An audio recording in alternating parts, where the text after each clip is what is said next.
27 अप्रैल से 3 रोज़ा जो वर्कशॉप तहाविला लोनावाला के खूबसूरत मकाम पर रखा गया है। पिछली कामयाबी को देखते हुए इस बार हमने लड़कियों के लिए भी 2 रोज़ा वर्कशॉप रखा है।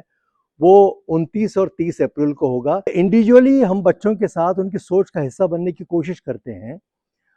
हर बच्चा टैलेंटेड होता है, उसको वो इन्वायरमेंट, एक छोटा सा इन्वायरमेंट जिंदगी बदलने के लिए काफी होता है। एक पंच लाइन सबब बनता है जिंदगी बदलने के लिए। याद रखें, ये नौ उम्र का जो टीनेजर्स का जो जहन होता है, नर्म मोम जैसा होता है। जैसा माहौल मिलेगा वैसा रंग चढ़ेगा। और खासकर लास्ट डे पेरेंट्स का यहाँ आना बहुत जरूरी है। हम उन पेरेंट्स के साथ बच्चों को हमने कैसा पाया।